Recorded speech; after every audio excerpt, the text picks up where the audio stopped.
Saan ba yung after party? Tanong ni Liam kay Wade. Bumaling si Wade sa kanya gamit ang galit na mukha. Sa Tribelands, staff lang ang pwedeng pumunta. Kumuyom ang panga ni Wade. Tumango si Liam at tumingin sa akin. Kung ganon, kunin kita. Anong oras kayo matatapos? Tanong ni Liam sa akin. Nagkipit balikat ako. Buti pa, iuwi mo na lang yung sasakyan niya sa bahay nila Liam. Ako na ang maghahatid sa kanya. Kumunot ang noo ni Liam sa plano ni Wade. Kinakalabit na si Wade ni Austin para makapagpicture ulit sila. Kanina pa kasi naghihintay yung media. Walang kaalam-alam yung mga tao ditong may pinag-uusapan kami dito. Wade! Tawag ni Austin kay Wade. Saglit lang. Naiiritang sagot ni Wade. Sige na Wade, ako nang bahala dito. Sabi ko sabay baling kay Liam. Sinundan kami ng tingin ni Wade. Naiilang ako sa mga titig niyang galit habang hinihila ko si Liam palabas ng dressing room. Pwede ka namang di sumali di ba Rina? Sabi ni Liam. Pero kasi sayang, first time kong makabanding yung staff nila as witch designer, kaya mas ayos sana kung you don't need to go there. Gagabihin ka. Magagalit ang parents mo sa'yo. I'm not a child anymore, Liam. Kaya ko ang sarili ko. For the first time, medyo nabagabag ako sa pagiging worried ni Liam sa akin. Yes, of course Rina. Pero anong gagawin mo doon? Iinom? And what do you think about Zach? He looks like he play everything that moves. You think okay lang pag nalasing kang kasama siya? Liam, nandoon naman si Wade. Nag-alinlangan pa ako sa sinabi ko. Umiling siya at huminga ng malalim. Alright, just text me okay? Sabihin mo sa akin anong ginagawa mo at siguraduhin lang ni Wade na iuuwi ka niya sa inyo. Humalukip-kip siya. Oo na, sabi ko at umirap sa kanya. Daig pa nito ang mga kuya ko kung makabakod eh. Okay, give me your case. Kay Dashiell ko ihahatid yung sasakyan mo para malapit lang dito. Babalikan ko pa yung akin eh. Tumango ako at niyakap si Liam. Ang bait talaga ng isang ito. Minsan, nakakabanas lang sa concern. Pero overall, alam ko namang mahal niya talaga ako kaya concerned siya sa akin. Inabot ko sa kanya ang mga sosi ko. Thanks Liam. Binigyan ko siya ng matamis na ngiti. Nasa labas na kami ng koridor ngayon at nakita kong lumalabas na rin yung ibang media galing sa dressing room ni Wade. You're welcome. Kung di lang kita mahal, nako. Sabay akbay niya sa akin. Nanlaki ang mga mata ko sa sinabi niya. Natuyo ang lalamunan ko. Nung una niya itong sinabi, wala lang sa akin. Pero habang tumatagal, ay nabibigyan ko ito ng meaning. Bahagya ko siyang tinulak sa pagkakaakbay niya. Nagtaka siya, pero di kalaunan, ay bumalik sa dati ang ekspresyon niya. Sige na Liam, ihahatid mo pa sa sakyan ko diba? Baka gabihin ka lalo. Sorry sa abala. Ngumiti siya. No problem. Yomo ko siya at agad hinanap ng labi niya ang labi ko. Isang mabilis na halik ang ibinigay niya sa akin. Hindi ko magawang manlaban dahil sa sobrang bilis nito. I love you Rina. Humalakhak siya at tumakbo. Napahawak ako sa labi ko nang pinagmasdan siyang kumakaway paalis sa akin. Nakangisi pa rin siya sa ekspresyong binigay ko. Rina! Sigaw ni Wade. Napatulon ako sa bigla nang nakita kong nasa likod siya. Pagkatingin ko sa kanya ay saka naman lumabas sina Zack, Austin at Adam. Sumunod na rin ang ibang staff at maging si Sean. Oy, sorry. Di ako makakapunta ngayon kasi may tiping ako. Sayang talaga. Sabi ni Sean kay Wade. Hindi nag-react si Wade. Binigyan niya lang ako ng mainit at galit na tingin. Wade? Sabi ni Sean at ngumiti siya sa akin. Mukha atang napaghalataan niyang galit si Wade sa akin. Ngumisi ako para makuha ang atensyon ni Sean. Nako, sayang naman, di ka makakasali. Okay lang.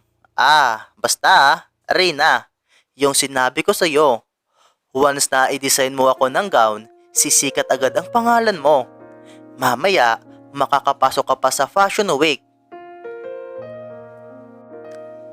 Habang nagsasalita si Sean, ay dumaritso si Wade sa paglalakad.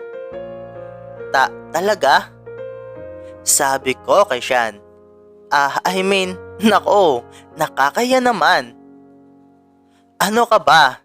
Sige na, i-design mo ako ng gown para sa awards.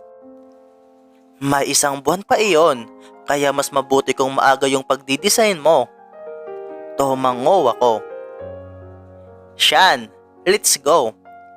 Sabi ng manager ni Sean. Okay po. Ngumisi si Sean sa akin at kumaway. Bye-bye Rina. Di tuloy ako nakapagpaalam kay Wade. Nakasimangot siyang umalis. Kinawayan ko na rin siya. Mabait naman pala si Sean. Maganda na, mabait pa. No wonder kaya siya sikat at maraming umiidolo sa kanya dahil sa magandang ugali niya. Dude, what the? Sabi ni Zack nang itinulak siya ni Wade malapit sa sasakyan nito. Sabing dun ka na sumabay kay Adam. Galit na sambit ni Wade sa kanyang kabanda. Oy, easy! Sigaw ni Austin na agad pumagitna sa dalawa. Kanina ka pa, daig mo pa ang mga babae kong magtantrums. Tinulak ulit ni Wade si Zack dahil sa sinabi niya. Halos mapahilata si Zack sa parking lot. Zack! Wade! Tama na nga yan! Sigaw ni Adam na nandoon sa isang sasakyan. Makita kayo ni Mr. Manzano, baka pag-umpugin kayo. Lubayin mo na yan, Zack. Isasama niya si Rina. Napatingin si Zack sa akin. Pumungay ang mga mata niya at nilapitan ako. Zack! Sigaw ni Wade. Sinundan niya si Zack papunta sa akin. Okay, kung para naman sa magandang babaeng ito. Ngumisi siya at hinaplos ang pisngi ko. Biglang sinuntok ni Wade si Zack sa mukha. Ow! Napapalatak si Zack at napahawak sa kanyang pisngi. Hinawakan ko ang braso ni Wade na nanginginig sa galit. Ano bang problema mo ha, Wade? Sigaw ni Zack. Pumagit na si Austin. Dinig na dinig ko naman ang paghinga ng malalim ni Adam. Zack, bulag ka ba? Sa sobrang manhid mo, di mo alam? Sigaw ni Adam sabay baba sa kanyang sasakyan. Buti na lang talaga, enclosed ang parking lot na ito. Wade, tama na. Awat ko sa nanginginig niyang braso. Shut up, Rina. Galit niyang sinabi sa akin. Ano? Sigaw ni Zack. Napailing si Austin at Adam. Anong ibig sabihin ng tattoo ni Wade? What? Ano? Rina, bakit? Anong connect? Nagkibit balikat si Zack. Napa-fistpump naman si Austin at Adam. Nalaglag ang pangako sa nalaman ko. Yung ibig sabihin ng tattoo ni Wade na puro kulot na linya ay Rina. Anong connect? Inulit pa ni Zack. Magkano IQ mo? Piso? Natatawang sinabi ni Adam.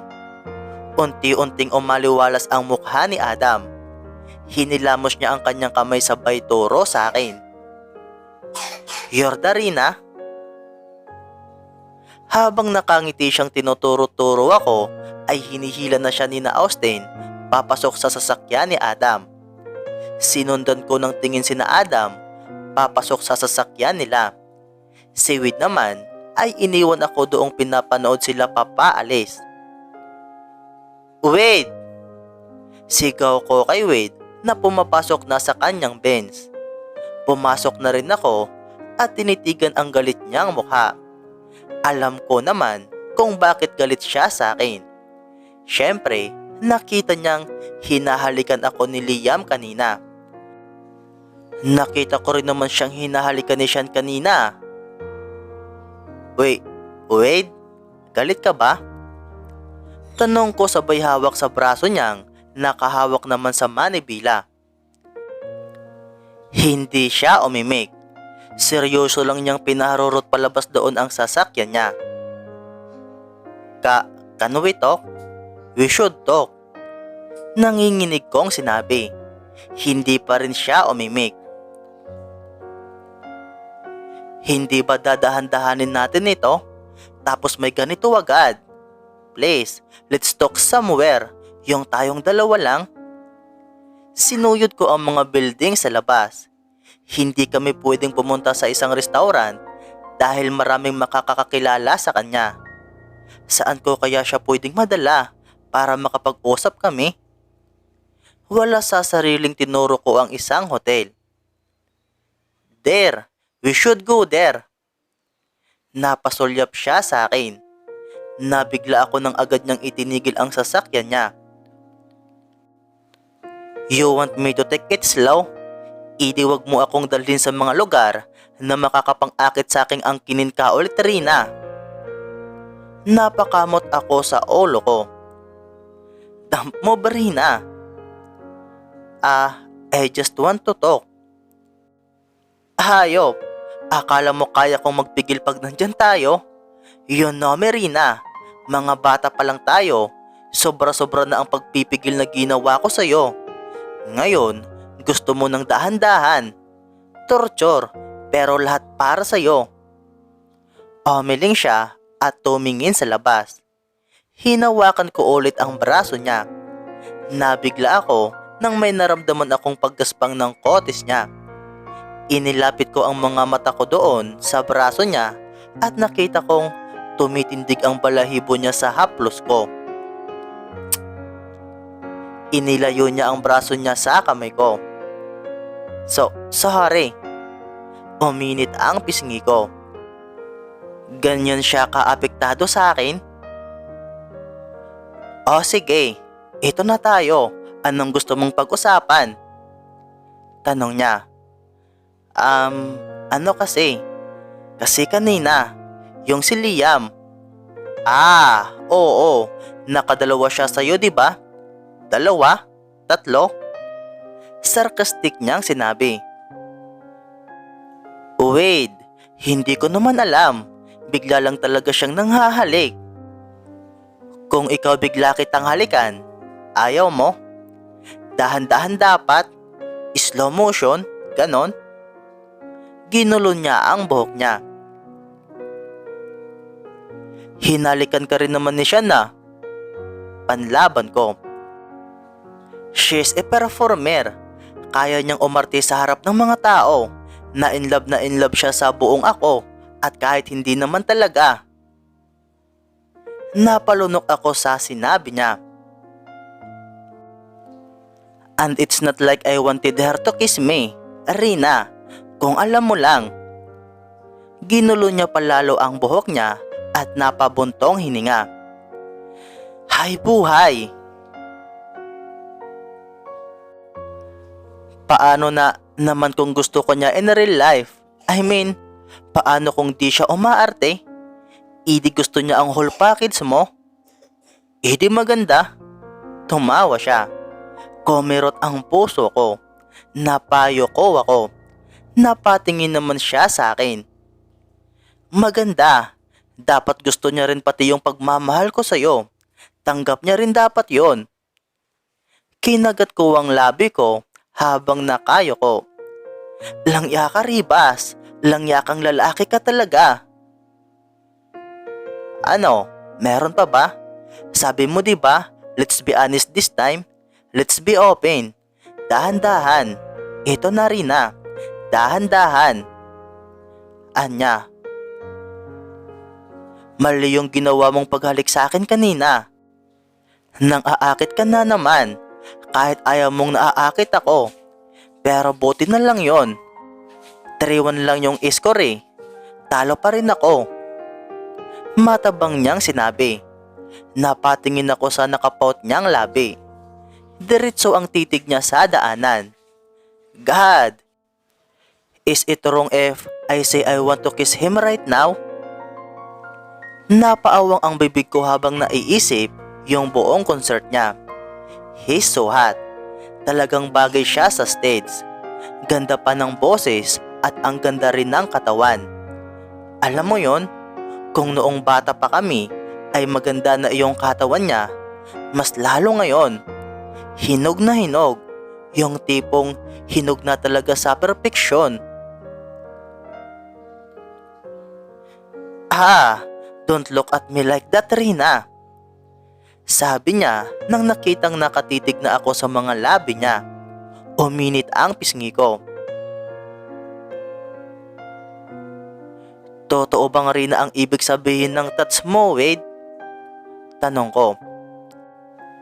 Hindi pa rin nawawala ang titig ko sa mga labi niya. Nag-iwas siya ng tingin. Patingin. Anong klaseng lingwahe yan? Patingin. Halos namutla siya nang bumaling sa akin. Napalunok siya ng ilang bisis bago nagkasalubong ang kanyang mga kilay. What do you want, Rina? Nanliit ang mga mata niya. Gusto mo ba talagang tanggalin itong damit ko? Baka pagsisihan mo lang.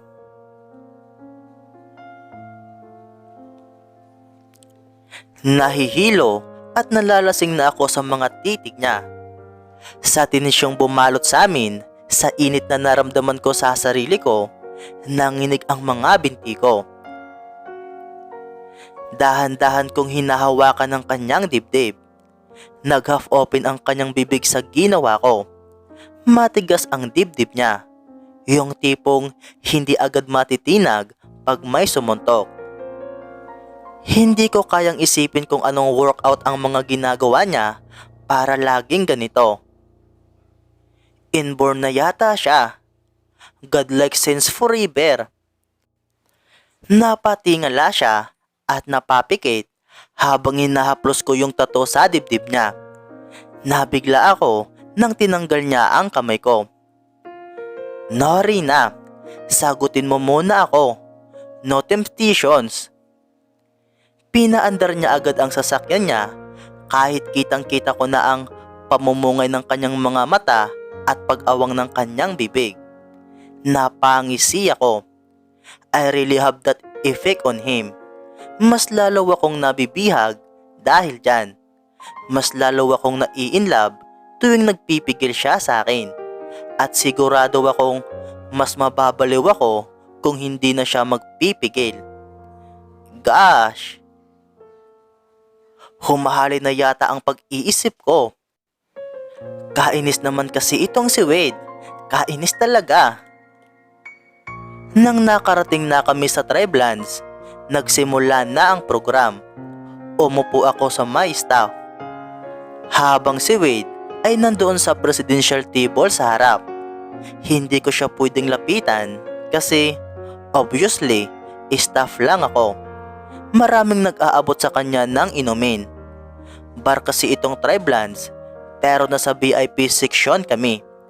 Kasali dito yung ibang mga manager, yung mga staff, at maging ang taga Moon Records. Nakita ko nga si Hugo na panay ang picture kay Zack. Umiling na lang ako at ininom ang isang tequila shot sa harapan ko. And now, calling all the single ladies. Single kasi mahali itong next game natin. Tumawa ang imse. Oy Rina, punta ka doon. Tumawa ang isang staff na kilala ko. Umiling ako at namutla. Ayoko talaga sa mga game-game na yan. Ayoko talaga. Nakakahiya. Matatalo lang ako. Nakita kong umalis silang apat sa table nila at mukhang may isinusuot silang something sa katawan nila. Yung mga lalaking staff ang nagsuot nito. Sinubukan kong sumilip pero hindi ko nagawa. Hep, walang silipan. Sigaw ng MC nang nakitang sumilip din yung iba. Oy, Serena Elizalde single. Sigaw ni Hugo nang nakita ako. Oh no. Bakit? Sabay turo ko sa sarili ko. Sali tayo. Sabi ng katabi ko. Pwedeng newlywed? Tumawa siya. Hindi, dapat single. Malinaw na sinabi ng MC. Okay. Umirap ang katabi ko. Halos mag-unahan ang mga babaeng single sa staff. Tumitili pa ang mga ito. Isa-isa lang mga iha. Sabi ni Hugo. Oy, Rina, bilis na. Tawag niya sa akin. Napakamot ako sa ulo at napilitang tumayo. Sa dami namin, 4 lang ang single. Kasali ako. Halos nanisay sa kilig yung 2. At yung isa naman ay bad trip kasi lesbiana siya. Ako rin, bad trip kasi ayaw ko talaga ng mga laro-laro. Mas lalo akong umayaw nang nilagyan na kami ng piring sa mga mata. I hate this game na. Bakit may piring sa mata? Tumawa ang buong staff. Yung tipong ito na yata ang pinaka nakakatawang laro ever. Nag-umpisa na ang malakabayo kong kaba. Ano ito? Hahabulin namin si Wade at ipapakasal kung sino yung nahabol mo? My gosh, parang ayaw ko kay Zack. Inayos ko yung piring sa mata ko. Madilim. Madilim nga kung wala ito. Paano pa kaya kung meron ito? Okay.